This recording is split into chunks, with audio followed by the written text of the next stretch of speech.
Super Smash Bros. For Nintendo 3DS is just 1 week away. Are you excited? Of course you're excited, it's Smash Bros. Nintendo's beloved mascot characters beating the crap out of each other in the ultimate crossover fighting game. Its unique blend of fighting, platforming, lucky item use, and decades of nostalgia have made it one of Nintendo's most renowned series. And since it takes so much from so many different games, you could say it's Nintendo's ultimate series. Brawl took that idea to the limit, with heaps of unlockable character trophies, a record of game releases, even playable snippets of classic games. Super Smash Bros. Is a true celebration of the history of Nintendo, and of course it's also bloody great fun to play. So, as shameless as it might have been, you can't blame Sony for wanting a slice of the Smash Bros. Pie. Over 3 generations, the PlayStation brand has built up a few iconic characters of its own, and even if they just made a blatant Smash Bros. Rip-off, Smash Bros. Is fun! Or they could make a more traditional tournament fighter in the vein of the Marvel vs. Capcom series or Street Fighter Cross Tekken, which itself had many Sony characters exclusive to their version of the game. But what we got instead was PlayStation All-Stars Battle Royale, released in November of 2012, just a few months after Cross Tekken in fact. And doesn't that name just roll off the tongue? First things first. This is a crossover game celebrating the near 20-year history of PlayStation. Which characters are in it? Well, there's Kratos from God of War, Parappa the mother-loving rapper, oh hell yes, Fat Princess, Sweet Tooth, the clown from Twisted Metal, Raditz, a baddie from Killzone, Sly Cooper, Drake from Uncharted, Cole from Infamous again, Ratchet & Clank, Jak and Daxter, a Big Daddy from BioShock, which, if you recall, was originally an Xbox 360 exclusive, Dante from the Devil May Cry reboot, which hadn't yet been released when this game came out, Heihachi from Tekken, Noriko from Heavenly Sword, Raiden from Metal Gear Rising Revengeance, which hadn't yet been released when this game came out, good old Sackboy smiling away, Sir Daniel Fortescue from Medieval, Spike, the hero from the first Ape Escape game, and Toro the cat, he's big in Japan.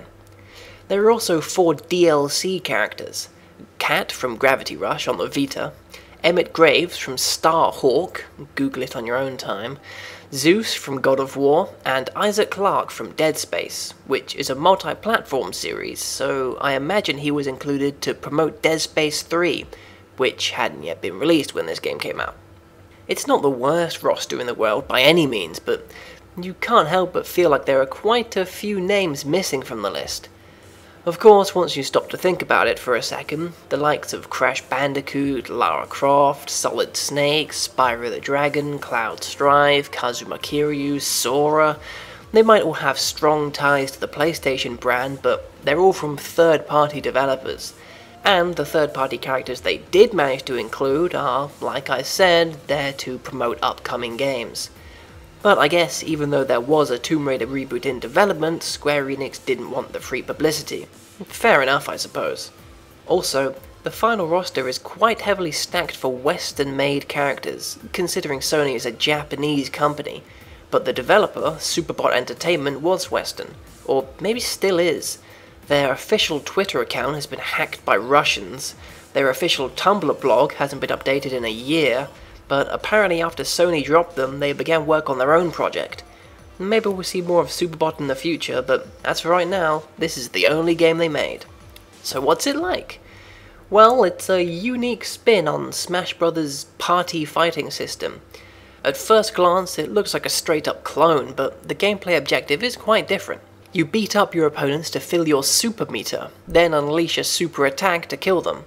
Items pop onto the battlefield like in Smash, and the environment will occasionally turn hostile, but the only way you can actually win is by landing your super attacks.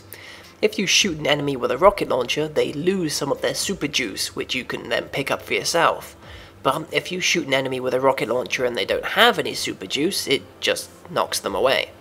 There are no ring outs either, so it's quite possible to shoot a man straight in the face with a rocket launcher and get nothing out of it. To be blunt, the super move system sucks.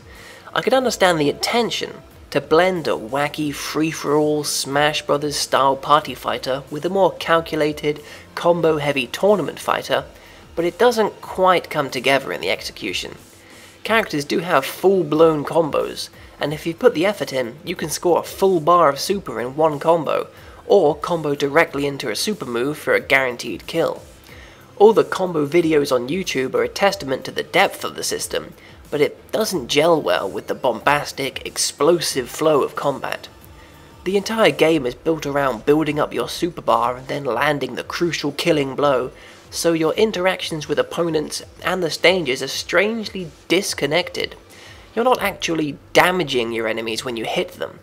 The immediate consequences of your actions, positive or negative, are muffled behind the need to build meter, then set up for the only move your character has that is actually of any worth. You get 3 levels of super attack depending on how much meter you gain. At level 1, you have a pretty decent chance of killing 1 enemy with your super. At level 2, you might get 2. At level 3, you're pretty much guaranteed a triple kill, unless you're playing 1 versus 1, where it's a waste of time to save up that much. Some characters have an easier time scoring kills with lower rank supers than others, and if you can hit confirm into a kill, then you can pretty much disregard every other option. The level 3 super attacks are pretty cool though, especially Parappa's.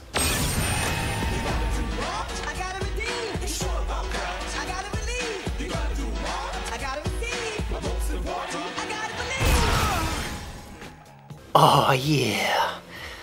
Also, a lot of Parappa's moves include him using a skateboard, but the only instance I know of where Parappa uses a skateboard is on the loading screen for a Japanese-only McDonald's exclusive demo disc for Parappa 2, and you thought Fat Princess was an obscure addition to the game. In Smash Bros., you win by knocking your opponent off the stage, so of course mobility and positioning on the environment are important. The more you get hit, the harder it is to make it back. Items can quickly turn the tide in your favour, and the effects of a slick combo are instantly felt. When you take that double jumping, big knockback, vertical system and remove the entire reason for its inclusion, you're left with a game that feels torn between 2 worlds instead of taking the best of both. Now, I'm sure the game has its fans, and it's not awful to play, but it's not great either. It really just makes me want to play Smash Bros. Instead if I want to fling mascots around, or Street Fighter if I want to test my technical prowess. But PlayStation All-Stars Battle Royale isn't just another fighting game, it's a celebration of all things PlayStation, a monument to the machines that revolutionize an industry. And the main menu looks like it was made in 5 minutes. Superbot might not be the biggest or most experienced team around, but this is the best they could come up with? Generic text boxes? My first idea would be to make it like the cross-media bar, but really anything would be better than this. And check out these character biographies, a JPEG and some text.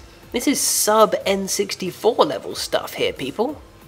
That being said, there are some nifty doodads here and there. You could unlock and customize each character's taunts, entrance and win poses, as well as a load of icons and backgrounds for your online profile. There are also these things called minions, which are basically just chibi versions of side characters that pop up and clap when you get a kill. Kind of weird, totally pointless, and of course they added in a bunch as paid DLC. There's a basic arcade mode where you get a little cutscene at the beginning and end that isn't of any real consequence, and then you fight a load of battles, including a rival battle with its own cutscene. Then you fight Polygon Man, Sony's long-forgotten original US mascot. And by fight Polygon Man, I mean you fight other playable characters, then Polygon Man lets you hit him for a bit, and you repeat that a few times until you win. There are also some combos to practice, and a series of trials with specific victory conditions. These are the same for all characters, but only use level 1 supers can be easier or harder depending on who you pick. Beating them gives experience points, which unlocks the taunts, icons, backgrounds and such. Obviously you can play the game online as well, but that's it. The game is pretty light on content, with a starved choice of modes and repetitive trials. If you were looking for some board the platforms or break the targets to put the game's platforming elements to use, or trophy collections to showcase the PlayStation's legacy, you're out of luck. Far removed from the bursting packages of the Smash Bros. Games, PlayStation All-Stars Battle Royale is less of a celebration of all things Sony than it is a dodgy fighting game with a couple of Sony characters in it, and Big Daddy from BioShock, and the new Dante that nobody likes. But there is one thing the game brings to the table which it can hold proud above its head: the stages. Each stage takes two separate franchises and mashes them together. Whether it's Jack and Daxter's Sandover village getting taken over by a round of Everybody's Golf, or Hades being invaded by Patapon, the mashups are great, give the stages a dynamic feel, and allow secondary franchises, like Everybody's Golf and Patapon, to get some representation. Unfortunately, not every playable character has a home stage, and God of War and BioShock Infinite get two turns on the mashup machine. BioShock Infinite, by the way, is not exclusive to PlayStation and hadn't yet been released when this game came out. But still, there's magic in fighting on a Little Big Planet level as it's being made, and then watching as a buzz quiz starts right in the middle of the fight. Even if getting the answer wrong means you just lose a little bit of your super meter. I mean, it's a hell of a lot more balanced than WarioWare and Brawl, but for as awesome as the stage mashups are, they don't do a whole lot to shake up the proceedings. And that's the story of PlayStation All-Stars Battle Royale. It takes a great idea, one that gamers wanted, and fumbles it just enough to make it a huge disappointment. Not so much for what the game is, but for what it isn't. Remember that Michael video? The grimy bar, Nathan Drake chatting up lightning, Sony characters all giving thanks to the player. It was a fun celebration of the essence of PlayStation, and the essence of video games in general, really. A once-in-a-lifetime meeting of extraordinary characters representing years and years of video gaming history. And then PlayStation All-Stars Battle Royale comes out and it's just... There's no bigger insult, no bigger disappointment, no bigger failing than for Sony to create a video game bringing its franchise's all-star characters together for one big battle royale, and it's just... Actually, there is a bigger failing than that. You could have beloved PlayStation characters star in a Temple Run knockoff where you collect Coke Zero bottles. Yes, that actually happened. Hey, thanks for watching. Sorry about the video quality in this episode. I only have composite cables for my PS3. And I've got a little bit of a cold too, but I guess that doesn't excuse the bad writing or lazy editing. But if bad writing and lazy editing are your thing, give me the old like and subscribe and I'll try and post more than one video every 12 years. Cheerio!